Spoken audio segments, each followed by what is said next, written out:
안녕하십니까. 아메리츠 파이낸셜 수석 부사장 이용돈입니다. 미국 경제 읽어주는 남자 경제남 2025년 1월 13일 월요일 순서 시작하겠습니다. 자, 오늘 할 얘기는요. 일단 로스앤젤레스 와일드 파이어가 경제에 미치는 영향 같은 거 잠깐 살펴보고요. 역시 주식 시장 살펴보고요. 대형 은행들이 실적 발표를 이번 주에 합니다. 그리고 유가 상승에 따른 에너지주는 강세를 보이고 있고요. 모더나 주가가 20% 폭락했다는 얘기. 비트코인이 많이 하락했습니다. 그리고 2024년 미국의 고용 시장에서는 몇몇 핵심 산업이 주도를 이루었는데 2025년 전망까지 할 테니까 잘 들어주시기 바랍니다. 2025년 1월 LA에 발생한 대규모 산불은 미국 역사상 가장 심각한 산불 중 하나로 기록이 되었습니다. 개인적으로는 지인들로부터 가장 많은 연락을 받은 주말이 아니었나 싶은데요. 경제에 미친 영향을 다음과 같이 좀 살펴보겠습니다. 우선 총 손실 규모는 이번 산불로 인한 경제적 손실이 이틀 전까지는 50 빌리언이라고 했습니다. 50 빌리언. 이것도 큰 액수죠. 그런데 이틀이 지난 지금 3배가 뛰었습니다. 그래서 약 1,500억 달러에 이를 것으로 예상을 하고 있습니다. 150 빌리언으로 늘어난 것이죠. 미 역사상 가장 큰 산불로 기록될 전망입니다. 보험 손실과 관련돼서는 보험사들은 이번 산불로 인해서 약 200억 달러의 손실을 입을 것으로 예상이 되고요. 이게 주택 소유자들에게 영향을 미치겠죠. 주택 시장만 보겠습니다.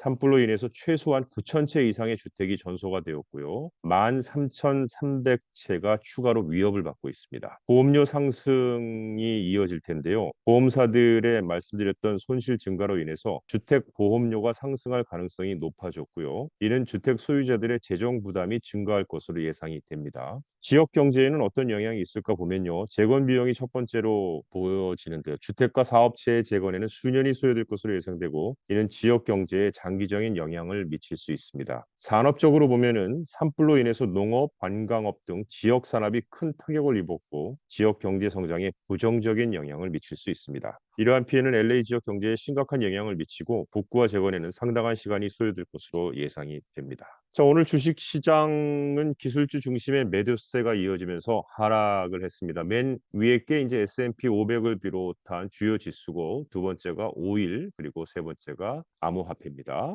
S&P 500 지수는 0.3% 하락했고 나스닥 종합 지수는 0.9% 떨어졌고 반면에 다우존스 산업 평균 지수가 224포인트 상승하며 상대적으로 선전했습니다. 투자자들이요.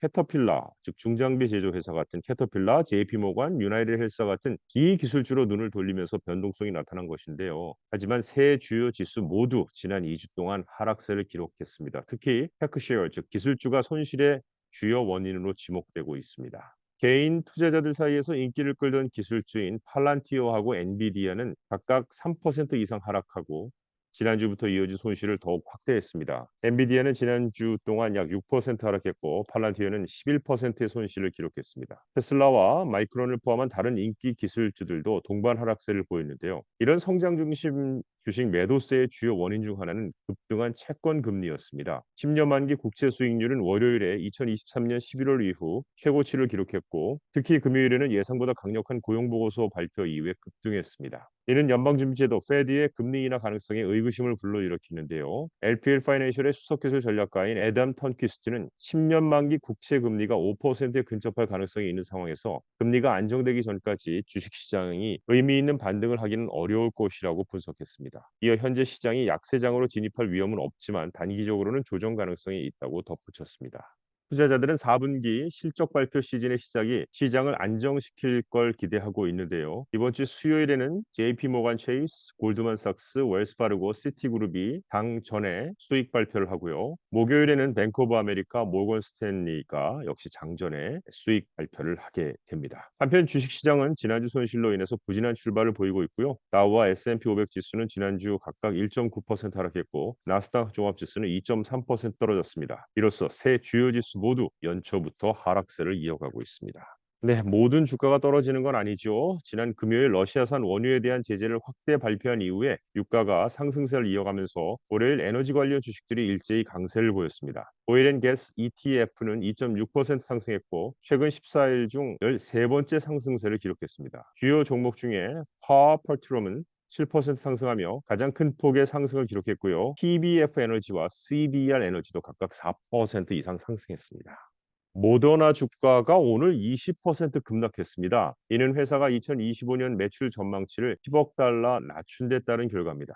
이로써 2025년 매출은 15억에서 25억 달러 사이로 예상이 되고요. 대부분의 수익은 하반기에 집중될 것으로 보이는데요. 이 같은 발표는 코로나19 백신 수요 급감 이후 새로운 성장 방향을 모색하는 가운데 나왔습니다. 모더나는 수익성 유지를 위해 비용 절감에 나서고 있지만 코로나19 백신 이후의 수익원 확보가 회사의 주요 과제로 떠오르고 있습니다.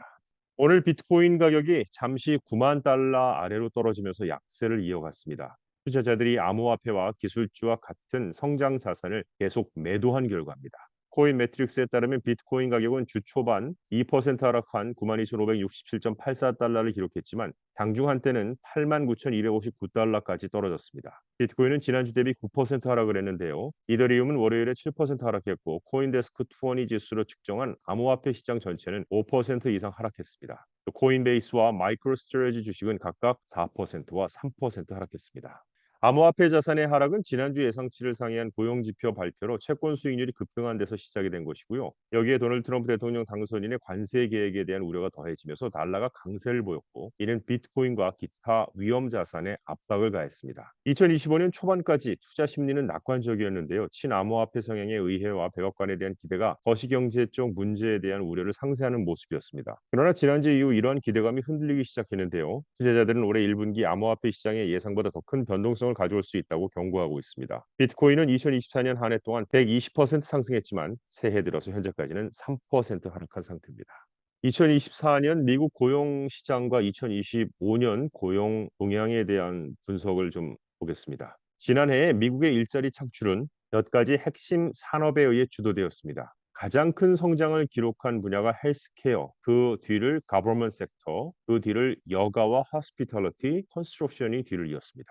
특히 헬스케어 부분은 지난 2년 동안 가장 큰 성장세를 보여왔는데 이러한 트렌드는 다음 주 도널드 트럼프 대통령 당선인의 취임과 함께 변화의 가능성을 보일 수 있습니다. 2024년 헬스케어는 여전히 가장 큰 일자리 성장을 기록한 분야로 특히 코로나19 관련 지출 덕분에 많은 일자리가 창출되었습니다. 헬스케어와 사회복지 분야는 2024년에 90만 2천 개의 일자리를 추가했는데 이런 2023년에 창출된 96만 6천 개의 일자리와 비슷한 규모입니다. 가버먼트 섹터 쪽을 보면은 44만 개의 일자리가 창출됐는데 2023년하고 비교해 보니까 70만 9천 개의 일자리와 비교하면 매우 많이 감소된 상황입니다.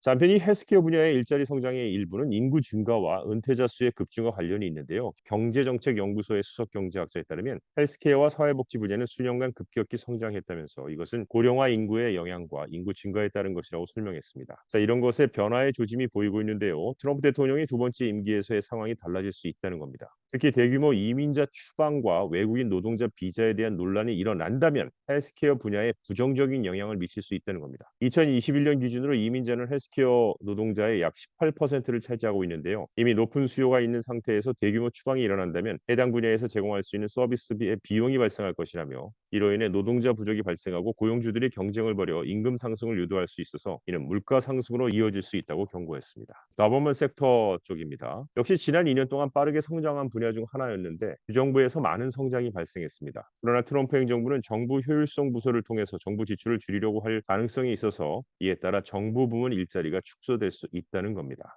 자, 그러나 제조업에는 성장 가능성을 보고 있습니다. 반대로 트럼프 행정부는 제조업, 방업 등 약한 성장세를 보였던 분야에 긍정적인 영향을 미칠 수 있습니다. 트럼프의 관세 정책은 이러한 산업의 성장을 촉진할 수 있지만 그 효과를 예측하기는 어렵다라고 말하고 있는데요. 새해로 접어들며 지속적인 인플레이션 우려가 커지는 가운데 앞으로 노동시장에서 주요한 점은 기업 부문 소득 중 노동자에게 돌아가는 비율이라며 여전히 매우 낮다고 지적했습니다. 노동자들이 손에 돈을 쥐고 그것을 소비하면 이는 상품 생산과 서비스 제공을 촉진한다면서 생산성 성장과 인플레이션 감소에도 불구하고 임금 상승 여지가 많이 남아 있으며 이는 인플레이션 압박 없이 가능하다라고 강조했습니다.